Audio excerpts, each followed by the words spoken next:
और उनकी पत्नी सुजाता की चमचमाती महंगी कार बंगाल की एक पुरानी बस्ती की सुनसान गली में एक बेरौनक से पुराने मकान के बाहर आकर रुकती है। सुजाता, ये तुम मुझे किस जगह लेकर आई हो? ये तो कोई गरीबों की बस्ती लगती है। यहाँ ऐसा क्या है? आप मेरे साथ अंदर चलिए, सब समझ जाएंगे। यहाँ हमारी हर समस्या का समाधान मिलेगा। सुजाता और हीराचंद आशंकित कदमों से उस मकान में दाखिल होते हैं। तभी उन्हें किसी महिला की बाहरी आवाज सुनाई पड़ती है। चले आओ, चले आओ। हीराचंद ने देखा कि उस मकान के अंदर अंधेरा था। यह किसकी आवाज है? यहाँ इतना अंधेरा क्यों है? और ये धुआं कैसे उठ रहा है? मेरा तो यहाँ दम घुट रहा है।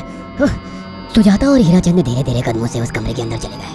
अंदर वाले कमरे में बिखरे बाल वाली एक खूबसूरत सी बूढ़ी औरत सामने जल रही आग में एक मुर्गी की गर्दन काटकर उसका खून गिरा रही थी और मुर्गी का शरीर छटपटा रहा था। ये देखकर सुजाता को उबकाई आने लगी। हीराचंद ने सुजाता की ओर देखकर कहा, तुम ही मुझे यहाँ लेकर आई हो और खुद ही घबरा रही हो। कौन है ये भयानक सी शक्ल वाली औरत और हम यहाँ क्यों आए हैं? अचानक उस औरत ने एक झटके में मुर्गे की गर्दन धड़ से अलग कर दी। ये देखकर सुजाता के मुंह से चीख निकल गई और सेठ हीराचंद भी सहम गया। वो बहुत डरावना नजारा था। ये अघोरा ताई है। ये हमें अपनी काली तंत्र विद्या से संतान सुख प्रदान कर सकती है, इसलिए मैं आपको यहाँ लेकर आई हूँ। कैसी बात करती हो? जहाँ बड़े से बड़े डॉक्टर सफल नहीं हुए, वहाँ ये मामूली औरत क्या कर लेगी? हीराचंद की बात सुनकर अघोरी ताई ने गुस्से से हीराचंद की ओर देखकर कहा, नादान हीराचंद, काली विद्या में इतनी शक्ति है कि मरे को भी जिंदा कर दे। संतान पैदा कराना कौन सा मुश्किल है?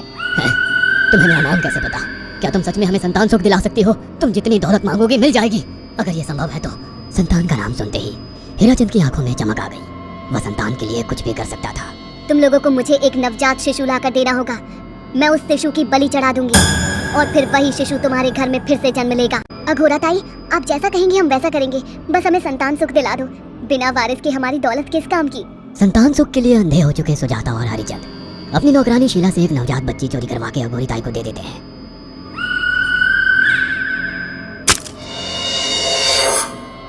उस शिशु की बलि से सुजाता गर्भवती हो जाती है। देखा आपने अघोरा की तंत्र शक्ति? मुझे उस पर पूरा भरोसा था। चलो चलकर उन्हें धन्यवाद कहते हैं। हीराचंद और सुजाता अघोरा ताई के पास पहुंचते हैं। अघोरा ताई, आप महान तंत्रिका है। आपने वो चमत्कार कर दिखाया जो बड़े बड़े डॉक्टर नहीं कर सके। ये काली विद्या है बेटा। अगर तुम दोनों चाहो तो मैं इस विद्या से तुम दोनों को हमेशा के लिए जवान बना सकती हूँ। क्या सच में ऐसा संभव है? हाँ बिल्कुल, पर इसके लिए तुम्हें जवान लड़के और लड़कियों की बलि चढ़ानी होगी। तुम उन्हें यहाँ तक लाओ, बाकी मैं देख लूंगी। जवान रहने की लालच में अंधे सुजाता और हरिचंद एक अनाथ आश्रमों से हर रोज एक लड़की या लड़के को गोद लेने के बहाने अघोरी के पास बलि चढ़ाने ले जाने लगे। और एक दिन अघोरी ताई ने हीराचंद और सुजाता से इंसानी मांस खाने को कहा। ये गर्म खून और मांस खाकर तुम लोगों की उम्र भी बढ़ जाएगी। खाओ इसे। हाँ, सच में ये इंसानी मांस बड़ा स्वादिष्ट है। अघोरा ने अपनी बातों में फंसाकर सुजाता और हरिचंद को नरभक्षी बना दिया था।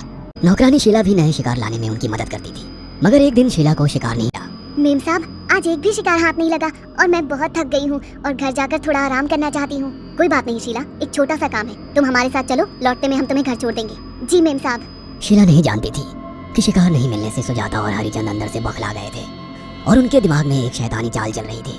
सुजाता, ये बेहोशी की दवा है। शीला के कार में बैठते ही तुम उसे सुंघा देना। आज हमें इसी की बलि देनी होगी। इसने हमारे यहाँ का बहुत खाना खाया, अब हम लोग इसे खाएंगे। वैसे भी आगे चल के हमारे लिए खतरा बन सकती थी। कार में बैठते ही सुजाता शीला को बेहोश कर देती है और वो लोग सीधे अघोरी ताई के यहाँ पहुँच जाते हैं, जहाँ अघोरी ताई शीला की बलि चढ़ा देती है और तीनों मिलकर उसे नोच कर खाते हैं। अघोरी ताई, हमको बलि चढ़ाते हुए पूरा 1 साल हो गया है। हमारा बेटा भी साल भर का हो चुका है।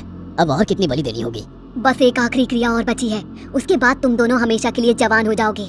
कैसी क्रिया अघोरा ताई? 3 दिन बाद सूर्य ग्रहण है। हमें पास के घने जंगल में एक विशेष क्रिया करनी होगी। उसके बाद तुम लोग कभी बूढ़े नहीं होगे। कितना अच्छा होगा, हम हमेशा जवान रहेंगे और सालों साल तक अपनी दौलत से ऐश करेंगे।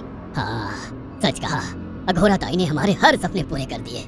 कितनी भयानक जगह है ये, हर तरफ कटे हुए सर लटक रहे हैं। थोड़ी देर में सब समझ जाओगे। बैठ जाओ और मेरे साथ ये मंत्र दोहराओ। अघोरा, ये किन लोगों की कटी हुई गर्दनें हैं? आप यहाँ क्या करने वाली हो? तुम जैसे ही लोगों ने अपनी इच्छाओं को पूरा करने के लिए इन लोगों की बलि चढ़वाई है और फायदा उठाया है। अब तुम दोनों आंखें बंद करके यहाँ बैठ जाओ और मेरे साथ मंत्रों को दोहराते जाओ। अब मैं तुम दोनों की बलि चढ़ाकर अमर हो जाऊंगी, क्योंकि तुम लोगों ने 100 लोगों की बलि का खून पिया है। देखते ही देखते उस डायन ने फरसे से एक एक करके सुजाता और हरिचंद की गर्दन काटकर जल रही आग में बलि चढ़ा दी और उनका गर्म खून पीने लगी। जब तक तुम जैसे मूर्ख और लालची लोग अपने फायदे के लिए दूसरों को मेरे पास लाते रहेंगे, मैं उनका फायदा उठाकर ऐसे ही उनकी बलि चढ़ाती रहूंगी।